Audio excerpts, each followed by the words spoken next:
In today's video, I want to tell you guys all about how to make your Ego batteries last longer. Let's go through some storage tips as well as some troubleshooting so you can get the most out of using your batteries. Hey everyone, my name is Jeff, and on this channel I've done all sorts of reviews on different Ego products that I've purchased. And over time, with using all these Ego products, I've started to accumulate a decent amount of these Ego batteries. I want to go through all the different info about these batteries as well as give you some tips. So my collection consists of different sizes of Ego batteries. These are all rated by what's considered or called the amp hour battery rating. So I have, this one I'm holding is a 7.5 amp hour. I've also got some 5 amp hours, a 4 amp hour. I have found that the best way to accumulate these things is by getting them with the different Ego tools. You can buy these batteries separately, but they are not cheap. I found the best deals in buying these is with accumulating them when they come with an Ego power tool. The amp hour rating just talks about how large the battery is. So this one being a 7.5 amp hour battery, I should get more runtime than this 4 amp hour battery as far as how long I'm going to be able to get juice from this battery to power the tool that I'm using. So if you're wondering what amp hour stands for, that's essentially what it means. So there's many different ways to charge up your batteries. If you've bought an Ego power tool, chances are it came with a battery charger, which is a standard battery charger. This one in particular is a CH2100.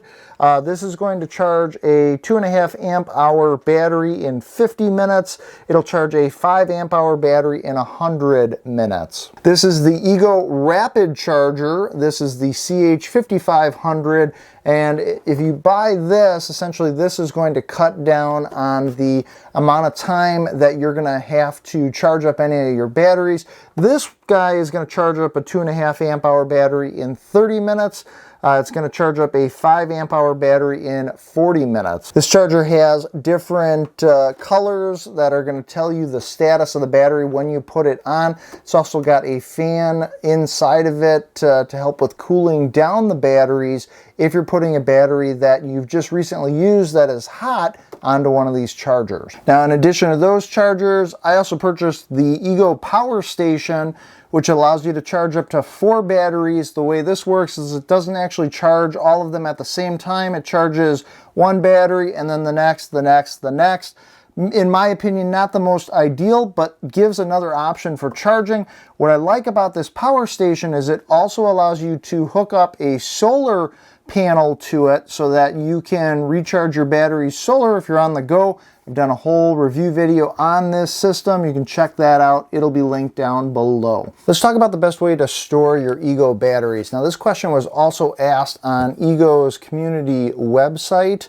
And their Ego support answered this question by saying, for best practice, we recommend storing your Ego batteries in a climate-controlled area that is dry, gets ventilation, and has temperatures between 50 degrees Fahrenheit and 80 degrees Fahrenheit. That's 10 degrees Celsius and 26 degrees Celsius all year round.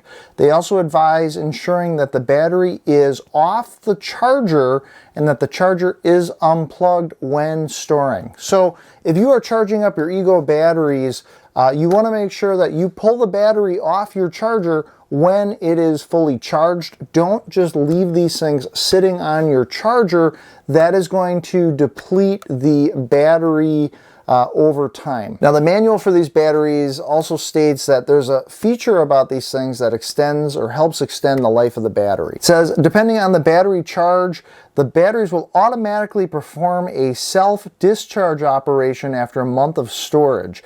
After the self-maintenance, the battery pack will enter sleep mode and maintain 30% of its charge capacity. If it's stored for a month or longer, it's recommended to fully recharge the battery before its next use.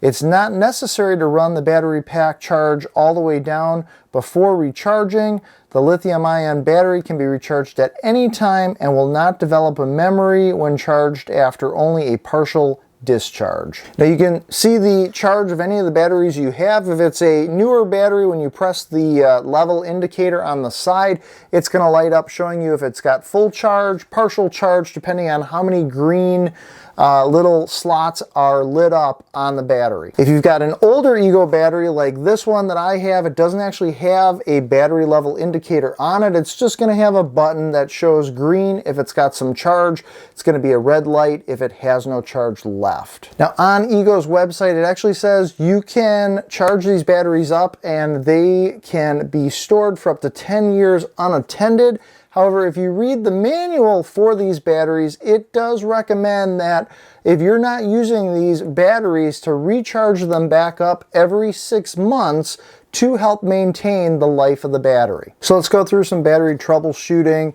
I have no connection to Ego. This is just information that I've found online, as well as trying to help you from any experiences I've had with my batteries. So if you're getting a flashing orange light on these batteries, it means the battery is too hot. I've experienced this when I'm using one of these batteries in my chainsaw because the thing is drawing so much power, this battery just heats up. I want to take it back in and charge this thing back up, and of course I'm getting the orange light. You can put this battery back on your charger, and the chargers actually have a fan inside the charger that are going to help cool down the battery when you're trying to charge it back up. When the battery then reaches its optimal temperature again, when it's cooled down and it's not so hot, that charger is going to kick in and start charging the battery up. Now, if you have multiple tools, hopefully you have multiple chargers. For whatever reason, I've noticed when I go to charge one of my batteries, sometimes I put the thing on the charger and I just get a red light when it's trying to charge. If I take that same battery and I put it on a different one of my chargers, sometimes it'll charge the battery up, and then when I go back to that original charger and I try charging the battery again, it works. So I don't know if it may just be something with how it's connecting with the contacts on the charger and the battery.